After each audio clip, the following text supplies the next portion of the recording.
Time for spoilers, Scream fans!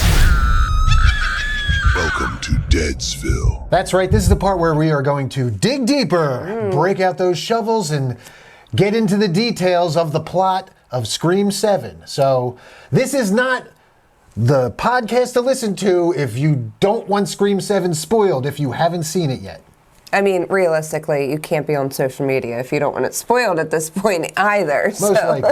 I usually give it about a week. That's my... We're like, we're a little I try past and give that. it... Oh, yeah, I know. Yeah. Well, now we're past it, but I say Yeah. on social media... Yes, I mean, same. All right, and if you haven't in 2 weeks, you know... Yeah, if it's well. been 2 weeks and you haven't seen it, then too bad, you're getting it spoiled. Fair game. But yes, you shouldn't have even clicked on this because we are going to put spoiler warning everywhere because we already did the non-spoiler version earlier. So that's on a separate podcast right now that we did. That was reaction right out of the movie. We did it that night when we saw Scream 7 in 4DX. Yeah, so it's been a couple weeks now, and will our numbers change? Has our it ratings? changed? Yes. Now that we've had time to think about it, what I don't will know the if things mine change? will, but Well, we'll see. Maybe one of ours will.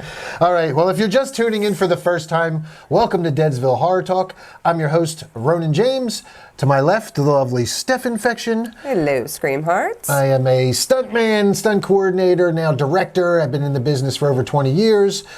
My partner in film over here and content, 7 or 8 now. She's been kicking around in the industry. So we like to think we give a little more insight than your normal movie review podcast. Yes, yeah. I mean, we've been around a while.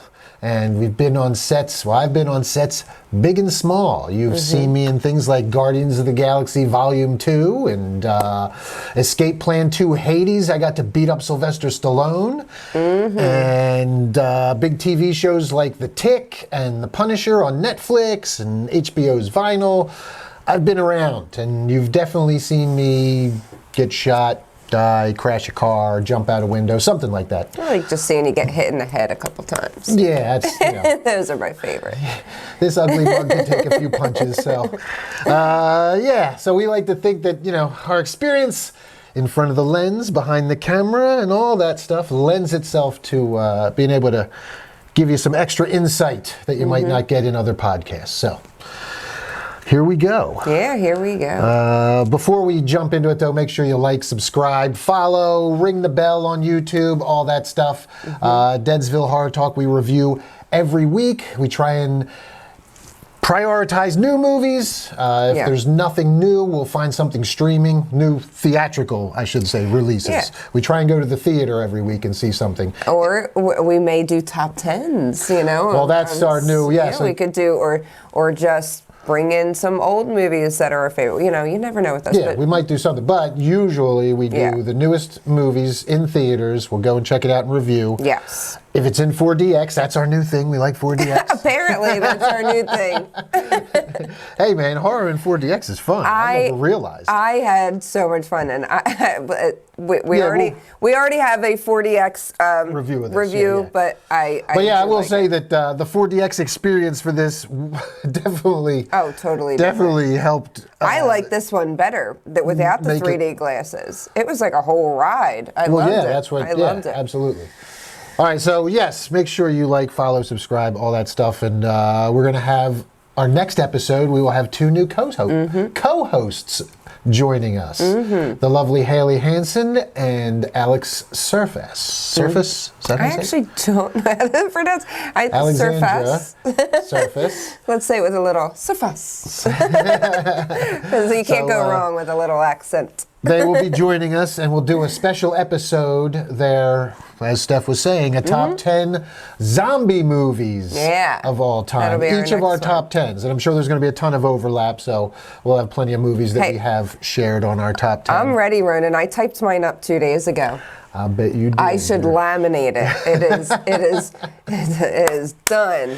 Bullet points and everything? Yeah. I do have bullet points, actually. Look at you. You are prepared. The end, I stopped the bullet points because I was like, like 7 through.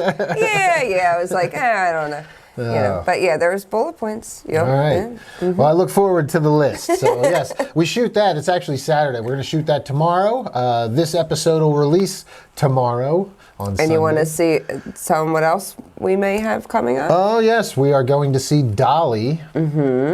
Tomorrow, after we shoot the top 10 zombie movies episode, we're going to go check out the new Grindhouse movie Dolly. Yes. Which I read. I didn't read into the story, but I saw a headline where Sean William Scott said he never wants to do horror again. I did read that too. And way back in my day, I had a photo shoot with Sean William Scott on MTV. Yeah. On your MTV days? And I don't know where those magazines are, but and we played on Tierra. We played a this or that, and he was just he's very full of life on camera, but very shy in person, and just yell cut. He's like a super shy. Yeah, super nice guy. But he was such a crush for me back then. Way back then, nice. Over 20 years ago. That was way back in. Well, he still looks.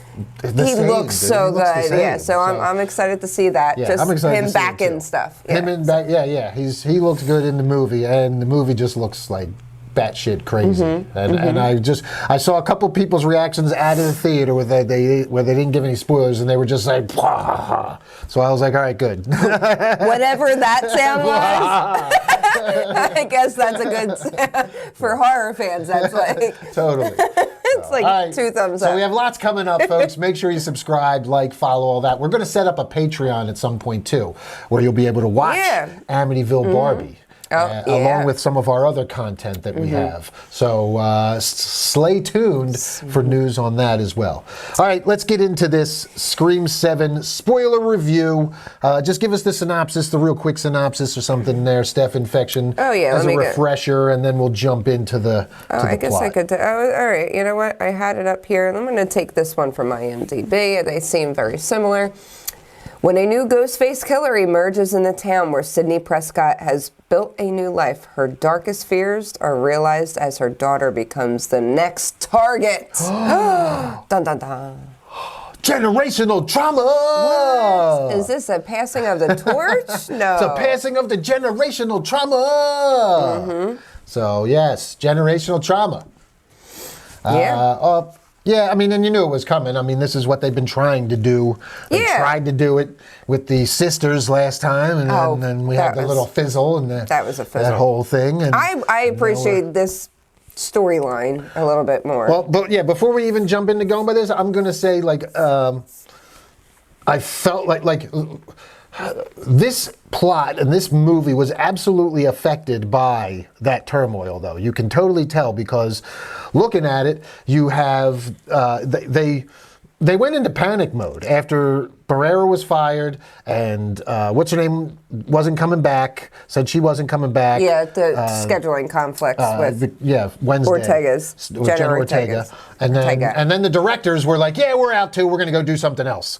So they were just like, man, we still have a third movie for this trilogy. And they still had, obviously, the twins, the actors as the twins, still under contract to do a third movie. So they had to keep them around, and they had to keep the cash cow rolling. So what do? You finally pay Neve Campbell. Which they should have done in 6. I know, agree. They finally agree to pay Neve Campbell, and they finally bring back, it's no secret they brought almost everyone back. Not almost everyone, but also one of the original creators, and Kevin Williamson, to write and direct this. And Kevin Williamson hasn't directed a lot. He's only directed one other thing besides this, one other feature besides this one. But he's the original creator, and he's written a ton. So he knows his Scream lore. So when after watching this movie, yes, I had a fun time. It was enjoyable, and there are a lot of kills. There's a lot of tension, and everything, throughout 2/3 of the movie plays out. I could forgive a lot, and because I'm having some fun. But you could totally tell that Kevin Williamson came in, and there was this pre-existing script, and he had to work magic to kind of mash together these ideas to finish out the trilogy. And bring in, but still take it back to the beginning and add his flavor to it. And it was just very, it was clunky in spots. It was definitely clunky, and especially in one spot in particular in the ending, it was very, very clunky. But yeah, I agree. I think that he did a great job with what he was given. He did. I don't know how they figured out the ending. I mean, the ending we'll get to. We'll get to the ending. I mean, this is the spoiler review, so everybody already knows Stu is not alive. We're not spoiled. We don't have to wait till the end to tell you that part. Y'all have seen it. If you're watching now, then you don't care about spoilers. Stu's not alive. This whole thing. They focus on the AI deep fakes and which I didn't hate. I didn't hate it either. I liked it because it's contemporary. If you're going to call people on the phone nowadays, everybody video chats. And for the whole thing, we were kind of like, is it a deep fake? Is it not? Right. And that's what I liked. I did like that, yeah. But you still had the question of is he or isn't he alive through the whole movie. And I like that they gave it to us early, too. It was very surprising. Like, the phone call comes through. You hear the voice, and then all of a sudden it's like a video call, and you see Stu, and it's super early in the movie, and you're like, oh wow, we were like everyone was cheering, like we went opening night, so we went before opening night. We went Thursday. Well, Thursday of opening night. The opening on Thursday night. Late Thursday, but people were in scream masks. I'm sure they did that on opening weekend too, but people were dressed up, and everyone was cheering in the theater. Like it was a lot of fun. Yeah, as soon as you saw Stu. But the ending, it kind of went all down. Oh yeah. There's other bits and pieces that we'll talk about that support the whole mashing of the of the ideas together. But let's start off with this opening scene because I loved the fucking opening scene. Oh yeah. I thought when we got this opening scene, I was like, oh. We're in for a good time. This is going to be a good time. They're off. They did it right with the opening. It starts because the whole time I'm looking at you and going, I would be booking this place. We'd be staying here. It's like a murder house. Yeah, for horror fans. It's right up exactly what I would do. It's an Airbnb. Mm-hmm. So it starts in Woodsboro. It's not the real house though. They did say that. No, it is the real house. Was it the real house? Yeah, it's the real house. So when later on they had said it was the Mocker's house, but somebody said. I don't know. Something was said that I guess I got confused at one point. No, it was I didn't know if it was a remake or. Yep. So in Woodsboro, Stab franchise fan Scott and his girlfriend Madison visit Stu Macher's house after hearing rumors that he might have survived having a television thrown on his head. They are killed by Ghostface, who sets the house on fire. So I'm just reading this off of Wikipedia right now. That's not very good intro. This was an Airbnb where Scott and Madison. Scott's the super fan, and Madison's the loyal girlfriend being dragged along. Dude, but can we just talk about so they go in and it's like the boyfriend. He's so excited, and the girlfriend's like Debbie Downer. Yeah. But it's very cool. They have the tape outlines and everything set up. And he's doing. I mean, we would be taking pictures everywhere. That would be, He goes around into the one room, and there's the animatronic, the animated Ghostface that gives us our first jump scare. We were like, okay, this is going to end up being a real. They definitely, I mean, they foreshadow it by just the next few shots. He's in the background. They make sure that they frame the doorway to the kitchen because they go and they answer the phone call. And I thought that was fun too. The phone call that they get while they're in the house, and they get the phone call asking them trivia and stuff, and they have to answer it. It's just like in the. It's very kitschy and I very would much totally stay there. I just don't want to die. Yeah. So it all so. He's really into it. Madison is kind of bumming him out, and she agrees to kind of. She thinks it's corny. Yeah, but she agrees to play along. Yeah. She agrees. Okay, I'll try and have fun. So at one point, they get the call, and then he goes off and he puts on a screen. He puts on the screen. The ghost face. Yeah, the ghost face mask, and jumps out and scares her, and she punches him in the face. Yeah. But then I guess. And I was like, man, he deserved that. Because the girl doesn't want to be there in the first place. You're going to put on a ghost face mask and scare her? Come on, man. But then they go in and the animatronic, he says something like, well, it moved differently. Like he noticed. Yeah, they notice. Well, when they notice, the first time they notice the animatronic, and again, sound, audio is a big thing. Great. He does the whole look. It's got a motion sensor. It notices that in its eyes, it'll follow his hand, and while it follows his hand, you very clearly hear the gears and motors turning of this animatronic Ghostface. So when they're standing in front of him the next time, hey, that moved a little different. He puts his hand up, and he doesn't notice it, but I notice it right away. I don't. That there was no sound. And I was like, that's fucking Ghostface, and bam, he fucking stabs him. And it was, man, that was good. It was a good setup. The use of the sound. It's like with one the of the movement of the motors and stuff. And then it was one of those moments where you're like, I know it's going to happen. I know it's going to happen, and your anxiety is through the roof. And then when it finally happens, you just like explode. You're yeah, it was great. So he gets him, and he sticks him a bunch of times, and then Madison runs. Yeah. And he chases her. She goes up the steps, upstairs. and then we get one of the classic like Scream chase scenes in this. Like it starts right off with like a classic. He's the bumbling and the fighting, and she's scrambling to get away. Like we've talked about, Ghostface is always just a human in a mask. He's not super strong Michael Myers, supernatural Jason. He's just a dude or a 15-year-old, 90-pound teenage girl sometimes. Who can just kill. Who does have supernatural strength apparently, but we'll get to that. Yeah, but overall, it happens in a bunch of movies. Overall, you see a lot of fumbling with Ghostface. And this happens here. They get right to it. She goes up the steps. I love like when she grabs the light fixture and just rips it out of the wall and smashes it in the head. Oh, that was a good one. And then he goes down, boom, boom, boom, boom, and then she gets up to the top and he's back up there. And I guess he gets thrown over first, or so she's hanging to the chandelier. And I just knew exactly what was going to happen. She falls down and she's going. It was in the trailer too. If you watch the trailer, I forget. You see her dangling, and then you see him roll over like this as the camera's coming down for like a parting shot of the trailer. So it wasn't as shocking. You kind of knew it was coming. But you saw the way she was laid out. I mean, but listen, imagine laying on the ground with a knife right here, dude, and a whole body falling on top of you. Yeah. Like, come on. Here's where this is where the physics of Ghostface always come into question. You always, there's a lot of physics questions and this movie especially. In the last two they had them, and in this one they had them. A lot of physics questions in Dewey's death. We don't got to talk about that. Yeah, we're not going to go there. That's a very sore spot for me. All right. Justice for Dewey. Yep. But the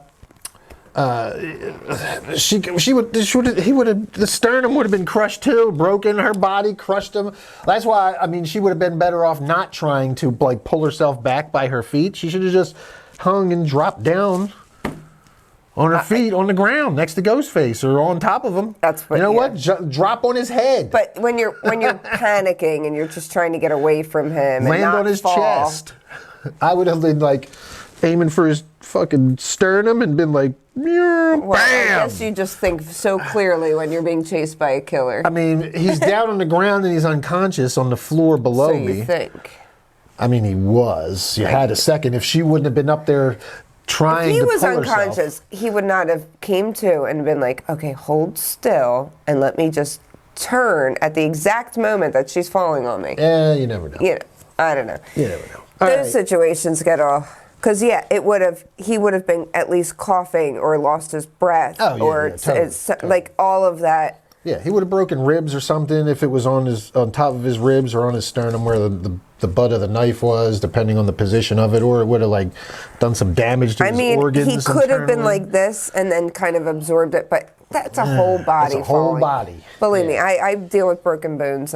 Yep, and we'll get into some more whole bodies soon, because we got another whole body physics issue coming later. But first, I know what you're talking about. Okay. So, all right. So that ends when she falls. Madison falls. Boom, and it's a cool kill. Physics aside, it's a fun kill. Have fun. Yeah, well, I was totally. We were like I felt it. Okay, so now that was in Woodsboro, California. Right? Yes. Woodsboro, California. I'm just making sure that I have my geography correct as we go through the rest of this film, because now we're going to Pine Grove, Indiana. Yes, there are things called airplanes. I know. Okay. But here's my question. I'm going to jump to this one right away. Okay. We established that Sydney now lives in Pine Grove, Indiana, and she's started a whole new life and all that kind of stuff. Well, when we get to The crazy guy, Carl, who is the first Ghostface, who gets hit by the car, they investigate he was in the insane asylum. Yes. They first go to the insane asylum. It's within an hour of Pine Grove, Indiana. Okay. And when they get there, Ethan Embry's there. Ethan Embry tells them, and they show Ethan Embry the picture of Stu Macher. He says, oh yeah, that guy was in here, John Doe.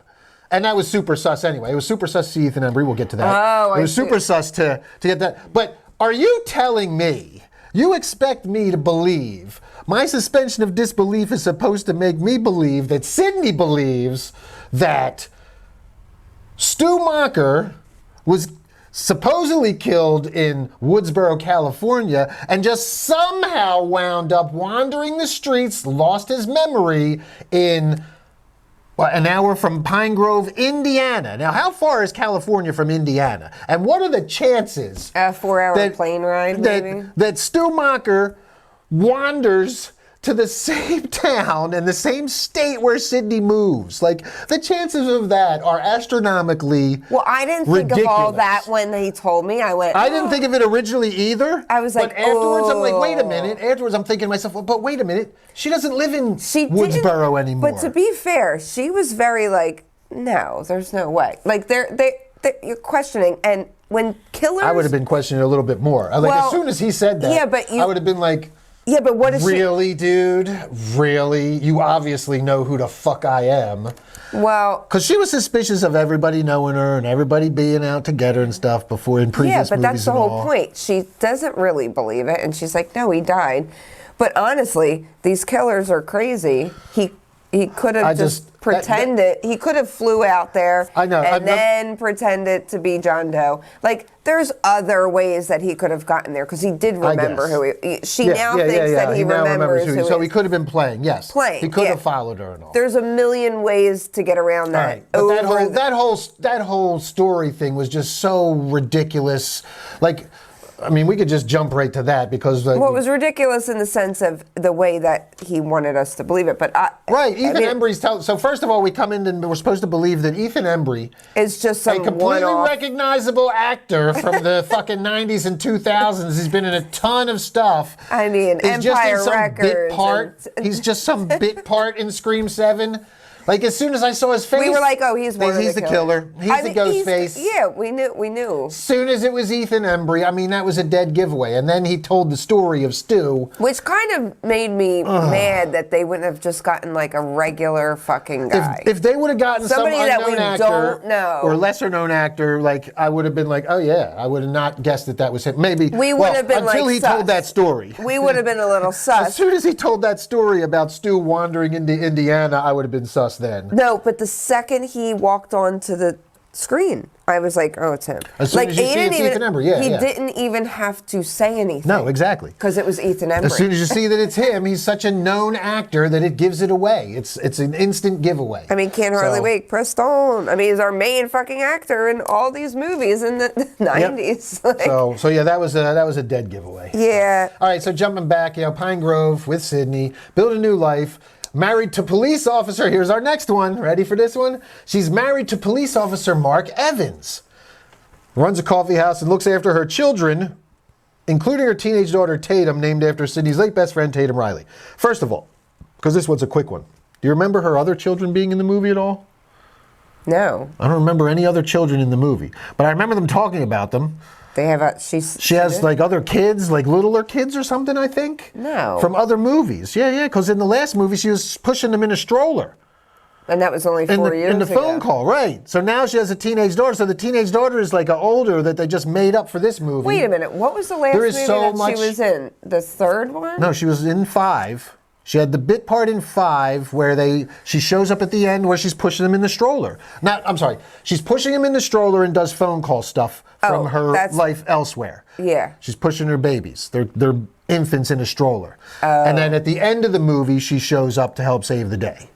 That was her total. That was 5. So that I just looked that up. It was 4 years ago. And in 6, she wasn't in at all. So I guess she has kids that she doesn't take care of? We never see them in this movie. They are nowhere to be found. And did they send them away to the grandparents' house or something and not send Tatum? I didn't even think of that. There's a lot of questions there.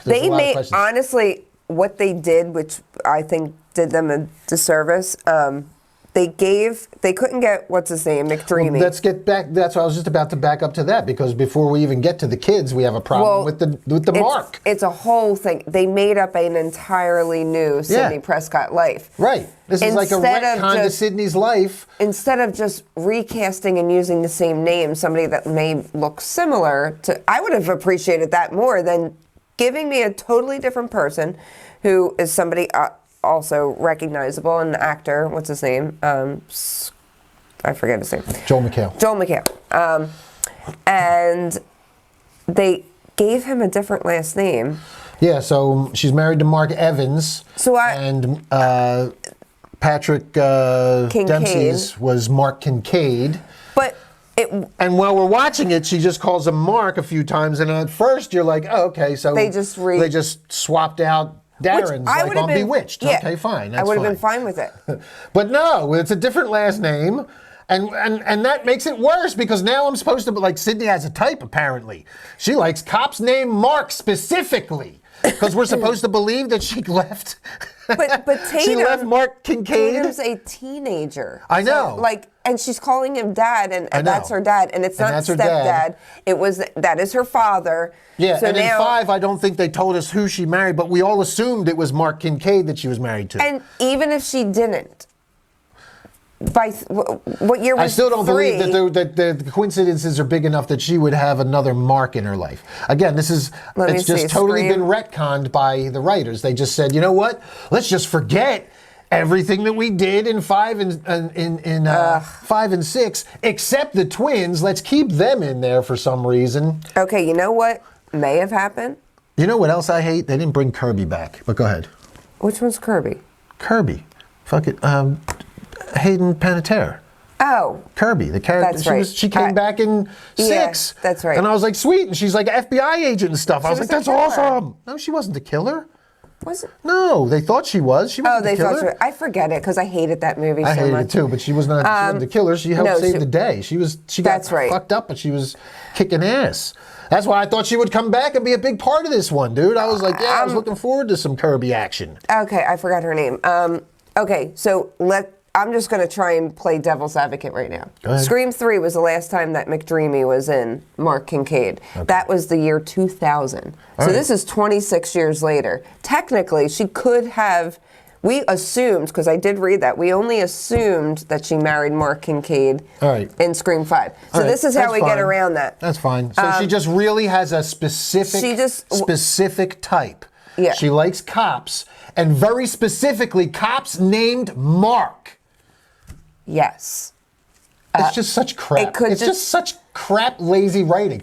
Like, if it's a different guy, why name him Mark? I know! Name him John or something. Why are you confusing your audience? It is so stupid. That's what It's so stupid. If it's not him, just make it a different. She could have a type. It makes sense that she likes cops. No. Can I? I'm asking this question, and I don't know if you'll remember this. In Scream 5, does she say something about Mark on the phone? I don't remember if she says specifically. If she did, that is the only way that this makes sense, that they just used Mark. Maybe. She may have said Mark. But it does make sense that she likes cops. I'll give them that. Because she has trauma, and Mark Kincaid stepped in and saved the day. So I'm thinking maybe she said Mark, and we assume that's why it says because online it says after Scream 5 we assumed it was Mark Kincaid that she married. So we'll have to go watch Scream 5. If you guys are listening or you're watching on YouTube and you remember or you've seen it or you go and check, let us know. Because honestly, that would make total sense. Why they had to use Mark. Right, to try and make it canon because she referred to a Mark on the phone and they couldn't get him back. And this is 26 years later. Yeah. So, however, she would have married somebody else, say... Right. 7, 8 years Yeah. But they weren't going to pay for her and for McDreamy. Because I said that when they said that they were going to when they first announced that they were bringing her back. What horror movie was he just recently in? He did Thanksgiving. Yeah. But he was also voted world's sexiest man. That was years ago. But still, you know how much that ups your I know. I think maybe now he's a little older. I don't know. They just don't want to pay. We already know that this company doesn't want to pay the actors. We already know this. But we know it from Nev. But I'm also thinking... there's a lot of movies. I don't know. Maybe they only had a certain budget. However, as we've talked this out, that's how I think. I bet you she said Mark on the phone. I'm just like, I'm going with that. We'll have to watch it and see. Going with that. But I mean, again, it makes, because your budget this is why they cast, you'll have just cameos from the older actors because they get a lot of money. So they can only afford them for like a day here, a day there. And they did only have a couple. A couple little cameos here and there, and they were probably even shot Matthew Lillard probably shot all his in a day. He probably spent a few hours in the makeup chair and then did a bunch of fucking phone selfie video Johns. And because like the first two, he had the scars, but the rest of them he looked normal. I don't remember him having the scars. Maybe I'm wrong. And again, that if you've watched some of my my reels, my shorts and stuff like that, this is one of my reckless speculations that I've put out there. That's why Ronin's reckless speculations. Oh my gosh. Goddamn genius. But I mean, that's, we said Stu is not the killer here, and I think it comes down to money. Money is why, because they don't want to pay Stu. He's already signed up for the 8th one. Yeah, but it's probably a very minor role. It might start out with a deep It just has, right. It'll have something with him in there, or a flashback or something. The thing is, they want a newer audience. Right. They don't want our nostalgic, our older, us that were, teenagers or in our 20s or whatever, watching this in the late 90s. Like, they want an entirely new audience. So they're passing the torch, and they're just going to do newer people. They tried to do it the last two, but they didn't tie the bow and wrap it up nice. This, they could have, I don't know. I think they missed the mark. It just got so confusing with so much stuff in here. But, all right, so speaking of passing the torch, good segue. So we have Sydney's daughter, Tatum, who we meet, and her little group of friends. But then Sydney receives a call from Ghostface, who requests a video call. So you get a call from the killer, and he requests a video call. You have to accept it, right? Absolutely. Absolutely. And you can see... Who's this killer calling me? You can see how jaded she is. You want to FaceTime? Oh, I'm going to accept. Because she has so many people that... she acts like she's like, all right, like whatever, this is just not new. Yeah, another asshole trying to prank her. Trying to be, trying to get one over on her. He reveals himself as an aged and scarred Stu. Stu announces he is going after Tatum and is standing outside the theater where she and her classmates are rehearsing. Sydney arrives at the police as Ghostface flees. Say that? Ghostface flees. Ghostface flees. Fluke. As Ghostface flees after killing Tatum's classmates, Hannah and Aaron. All right. So yes, this was a good scene. The kill was really good. That was the big thing in this movie. The kills were really good. The stunts were really good. The action, the tension was really good. The jump scares were really good. The first 2/3 of the movie flowed really good with whenever they weren't talking too much and trying to recite the lore or trying to connect the lore together, whenever they weren't trying to fucking shoehorn the lore in, and they just had a killer and teens doing dumb shit, it was good. It was good. Oh, I was right on board.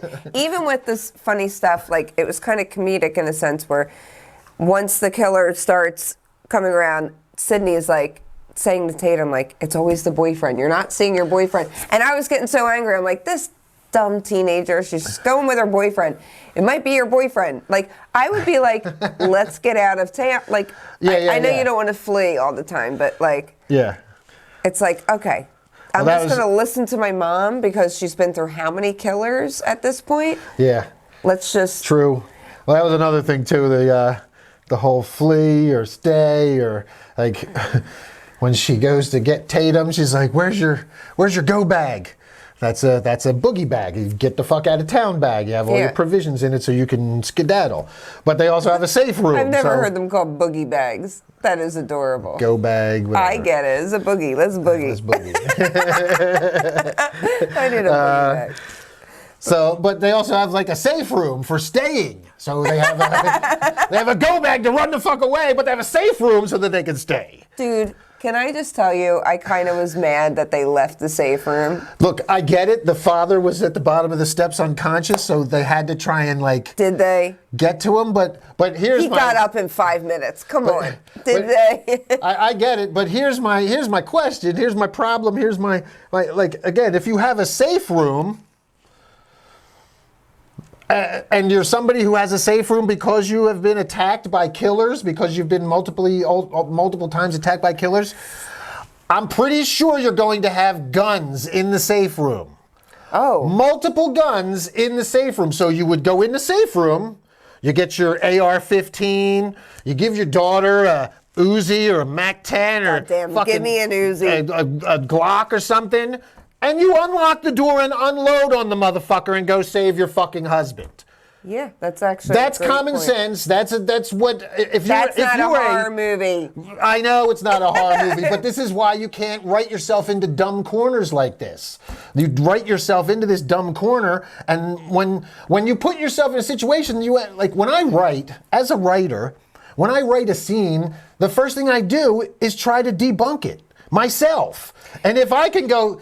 Oh yeah, he would just do this, or this would just, why would they do that? If I can debunk it in my head, the audience can definitely debunk it. Yeah, and to be fair, like we needed that high anxiety moment. They just wanted to do the whole wall, say, oh, you know, it'd be cool if they went in the wall and Ghostface will stab it through the wall. That would look cool. So they wanted to do a cool tension scene. Yeah. And it was cool and tensionous. Yeah, and but I wasn't thinking, I didn't think about any of this until I know, this is why we do this. this a few days later. I didn't think, I know. Because but a real doomsday prepper, a real person who has a safe room and owns guns, because Sydney pulls guns out of her glove box later. She goes and she has a gun and tosses the gun away. And she's so smart at the end of the movie to toss her gun away. She has a spare in her fucking waist in the back hidden away because she's got multiple guns. You don't have extra. But she has zero in her safe room, in her panic room.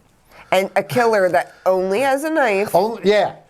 Like, it's just so easy. You just put a couple guns in there, and then if he brought a knife to a gun party. Yeah, and then the movie's over. But still, like, you can't write yourself into these dumb scenarios that you have to do dumb shit to get out of, because now your escape route is behind this thin little shitty wall. I know. And that was a super nice house, too. You're going to tell me you got this super nice house with a fucking panic room and all these like locks and custom amenities, and you got these shitty little fucking plaster walls with wallpaper and shit. Well, I was going to say it was like drywall, but it was like the thinnest. I don't even think. Oh, it was so look, tension was great, action was great, all that stuff was great, but I was just like, oh man, this is all just like no, this would not play in the real world. Like, this is not play in any scenario for anybody that would own this, plan this, hire people to make this panic room, any of that stuff. If I had her life and I was so, I had a panic room and I had this and that and it would be full of everything. Yep. Everything. Even you know what? And a lot of panic rooms have peepholes so you can look out. But you know what else you can have in your panic room is a little door you can open so you can fit the muzzle of a gun right at it. You don't even have to come out of the room if you got a motherfucker banging on the door. You get your gun, you hold it to the open, kill that motherfucker right through the door. What's he gonna do? Here's Johnny with his little knife. Yeah, exactly. No. So it just didn't. Fun scene, but it made zero sense. All right, I don't want to spend too much time on that one. Let's move on. Let's talk about the killing of Hannah, because that was fun. I dug that. Although I questioned that too with the whole, man, that is an expensive rig. So the scene, they're doing like a Peter Pan thing with the flying on the wires. That's expensive? It's a mechanical, hydraulic lifted, like the one kid was operating the big panel with the faders and everything for the up and down. We do that shit by hand on stunts. I got 6 strong guys pulling ropes, and we did it. I know, that shit is expensive, especially if you body doubling, being a, Katie Serafay. A what? You were testing the stunt for Katie Serafay from No, for Lloyd Kaufman. What are you talking about? No. Oh, you're talking You were about- testing the stunt for Katie Sarafay from Annabelle Origins. Oh, I thought we were talking about when you lifted me when I had to be That's what I'm Lloyd talking- Kaufman. You were not.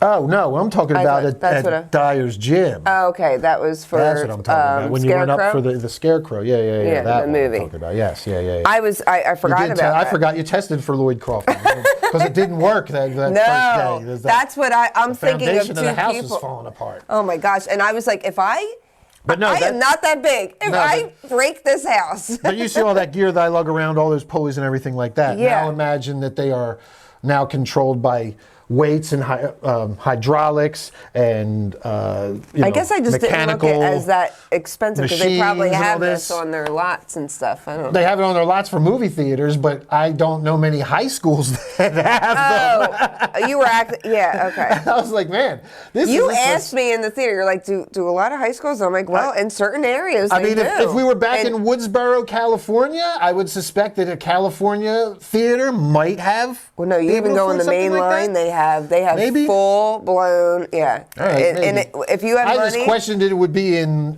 Pine Grove, Indiana, that they would have these super expensive. All right, but at any rate, I it don't was know. there, and the kids are doing it, and she's flying. They're testing the rig, and Ghostface comes out. the thing that bothered me the most is that there was no Stabbing. teacher there. No, of course or not. There's never any adult other, supervision.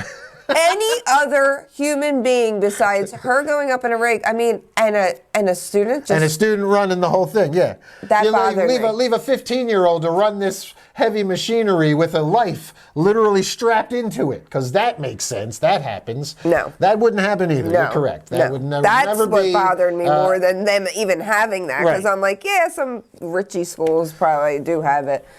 But Well- no.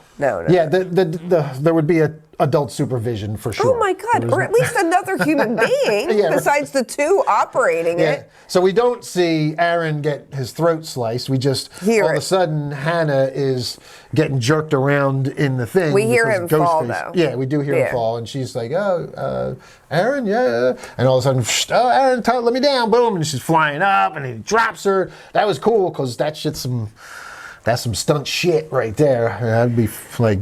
I mean, I wouldn't do it now with my bad back, but I would like to fly around. No, I'd probably get dizzy. And just she throw got up. jerked hard at the bottom and on her way Yeah, up at the top yeah. of that thing and everything. I mean, it was. I'm sure she's motivated. the I stunt person honestly, did it. I didn't see the way this kill happened until she started being like a pendulum.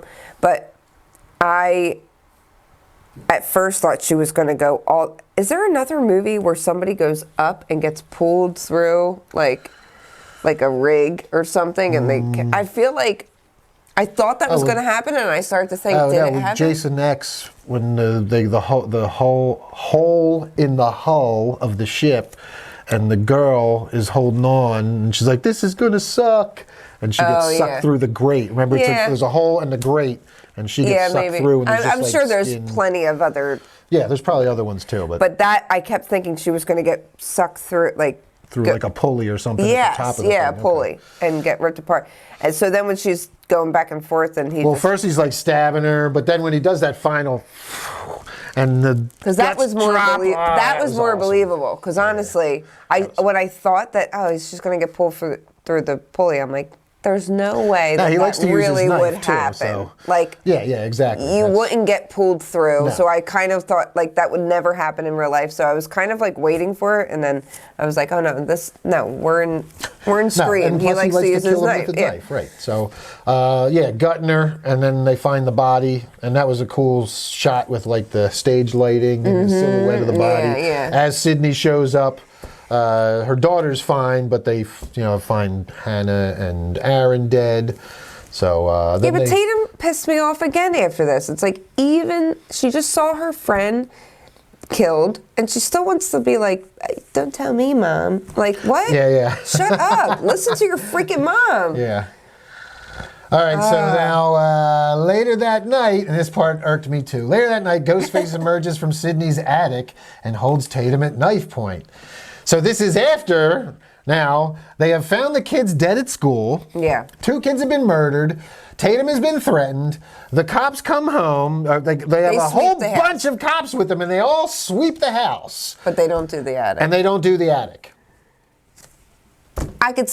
it was believable watching it that it would get missed. Has nobody ever seen Black Christmas? No, but nobody has ever seen. I mean, we are literally in a Scream movie where they are meta and about every fucking horror movie ever.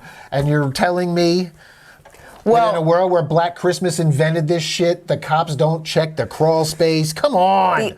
You should have at least had them look up there or something. You are getting loud right now. Well, let me finish instead of interrupting me, please. You are angry at this. Yes, because he could have had him go. It's, again, easy fix. He pops his head up with a flashlight, looks around, it's just shadows, goes back down. We pop back up, and a shadow which we thought was a bag of trash starts to move. There you go, fixed it. It's so easy, but no, cops don't check the crawl space, don't check the attic. It doesn't make any sense, again. All right, moving on. Well, can I say what I thought? Go ahead. I thought while watching the movie that it was believable that could get missed. Like, I didn't really focus on it. I know we're trying to rip it apart right now, but in the movie, it was quick, let's get in, get out. We have 5 minutes. So the cops sweep, and then they're like, okay, you have 5 minutes. So in that sense, it's like, okay, they only had like 3 cops kind of sweeping the house. All right, you're clear, get your crap and let's go. And they were taking longer. I felt like you don't leave each other. You just have the cops stay up there too. Like, that would have been more believable. Why did the cops leave after they swept the house? No, it would be like, I'm standing here, but then they all went to different rooms. Then I could see, so my thing was not that they didn't check the attic. It was that they acted that everything was fine once they sweeped it real quick, where usually, I think that would have taken more time for cops to sweep, but the cop wouldn't have left the upstairs. They would have been like, okay, let's get this all down. So that, like, let's get your stuff and let's go. That was more unbelievable than them not in my eyes, than them not pulling down the steps, walking up steps. You're checking for a killer who could be hiding anywhere. They literally check the entire house but the attic. Do none of them own a house with an attic ever in their lives in it? I'm just saying it was more unbelievable that the cop didn't stay in the freaking hallway where he could have seen the freaking steps come down. If you're not going to sweep the steps, the cops going in, sweeping, and then immediately leaving is also that's not correct procedure either. No, that's dumb. That was my biggest thing, because I'm like, okay, you don't. But they would have fucking checked the that's fine. There's always a killer in the attic, man. I mean, horror movies exist in this universe. It just makes no sense that not one of the cops sweeping the house would think of the attic. Especially the dude who lives in the house and knows he has a fucking attic. And he's a cop. He's the chief of fucking police. Yeah. And he didn't make sure somebody swept the fucking attic. It's or stay with us while we get our shit. Yep. All right, so yeah, he emerges from the attic, because they didn't check it, and holds Tame at knife point. Mark attacks him, but is knocked out after falling down the stairs. So again, where are the rest of the cops? Did they all leave the premises and go back to the precinct while all this is going on? No, yeah, that's what I did. It doesn't make any sense, because there's fighting going on now inside. They would hear something. Nobody came in to check back on the chief. First off, they wouldn't have just left the house completely. They would have been downstairs. I know. They would have been downstairs. If they left the upstairs. Something. Out front with the door open. Something. I don't even think they would have went out front. Like, I don't either. But maybe they would have went downstairs. Maybe. Let's push it. Let's push it. Exactly. Even if we're pushing it, that's my question. Why does it seem like they just went back to the precinct or went to Dunkin' Donuts or something, and it was just the 3 fucking people that lived in the house at the whole, like, anywhere in the fucking premises? It was like they swept and left. Yep. It made no fucking sense. Yes, I agree. All right, so he falls down the steps after the fight, blah, blah. Oh, yeah, and then we get to the whole safe room, which we've already discussed. He goes, they shimmy through the wall, the knife through the wall. You've seen this one in the trailers and all. And it was a fun, tense enough scene. But again, it just, the whole safe room gets you asking questions. Where's all her guns? I mean, we asked these questions. So. All right, so they get outside. They evade Ghostface and get outside. Ghostface chases them, and now they get outside and there's no cops. Yeah, they're gone. No fucking cops anywhere. So they swept and left. Literally, yeah, I guess I totally forgot. He chases them outside where Gail Weathers has to save the day.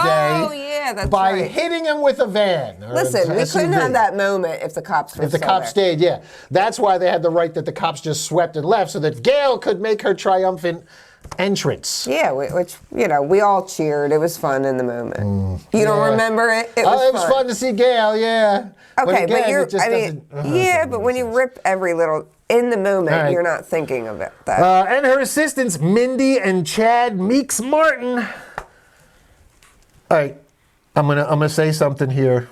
Wait, what did you just read? Gail Weathers. She runs the Meeks Ghostface. Martin. Mindy and Chad Meeks Martin. That's their last name. Meeks Martin. Meeks Martin is their last name. That's their last name, yes. Okay. They have a hyphenated last name because Randy, yeah. whatever, with his family, and that's why they're black, and, the whole yada yada. That's why they're... Yep. And don't cancel me for this one, but black people, y'all can check in, all right? Because I just need to know. I need to know. Because my suspension of disbelief started on these motherfuckers in Scream 5. I have never in my life met a black Chad. Oh. Never have I ever. I might, Mindy is more believable. Mindy's definitely more of a white girl's name, but I could definitely see more of a Mindy. The Indian Mindy. Yeah, Mindy. I don't know. Yeah, the stupid Velma destroyer. I hate her for that. Yeah, she was fine before. No, but I have never met a black man named Chad, ever.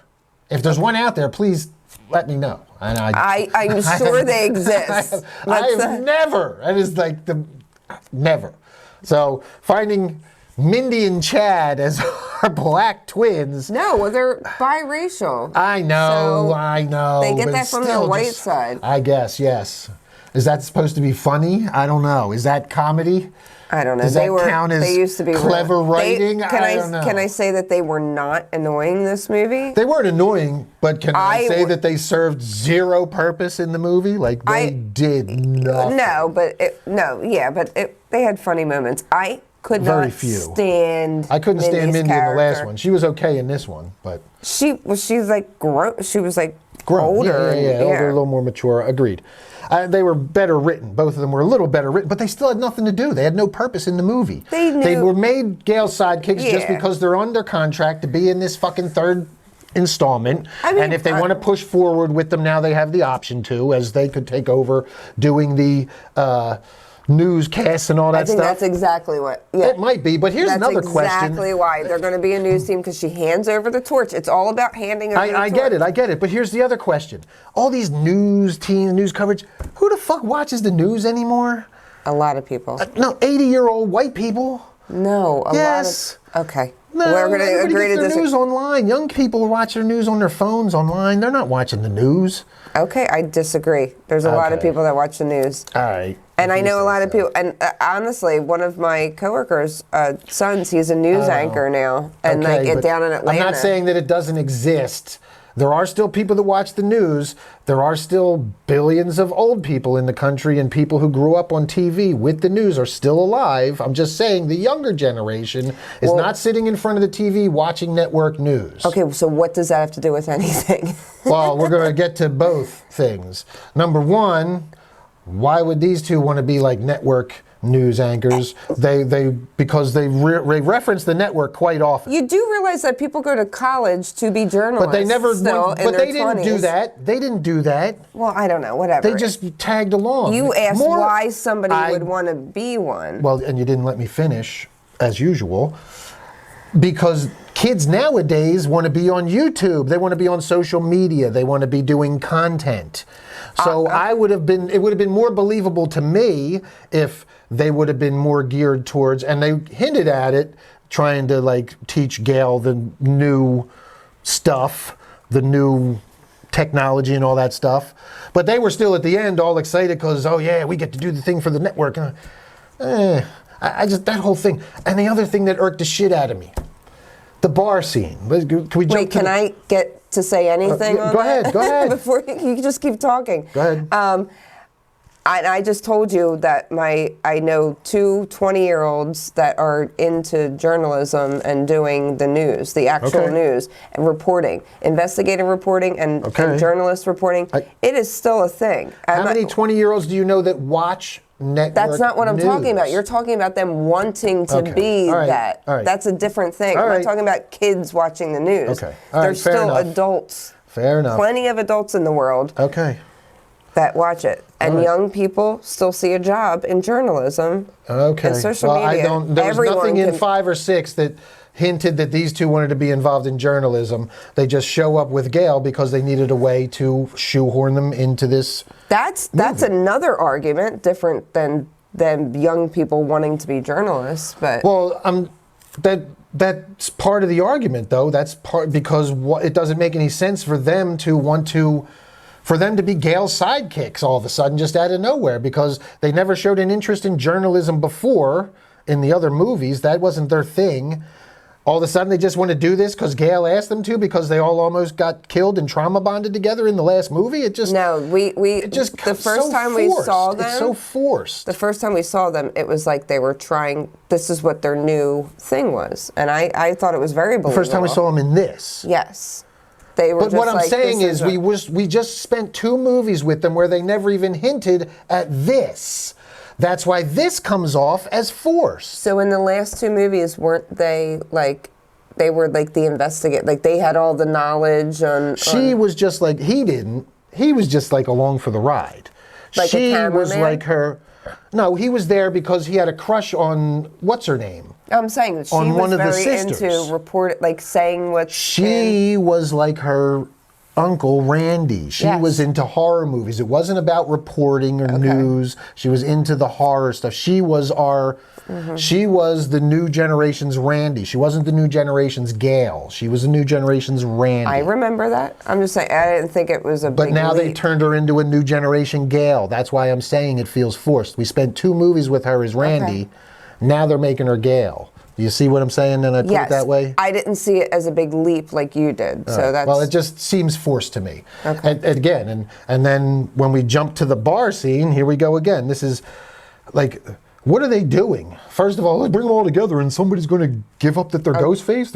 We're interrogating them? Okay, whatever. You're just bringing everybody to get killed, which, cool scenes, good deaths. We'll get to the deaths.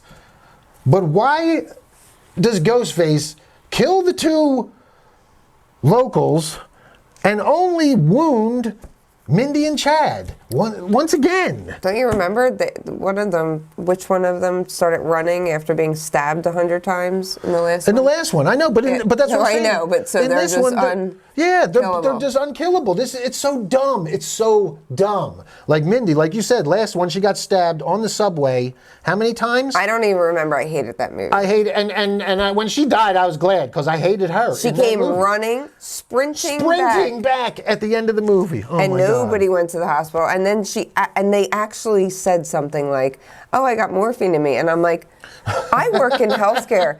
You cannot just start running after you have internal bleeding like that from some morphine. Yep, Chad was a pincushion.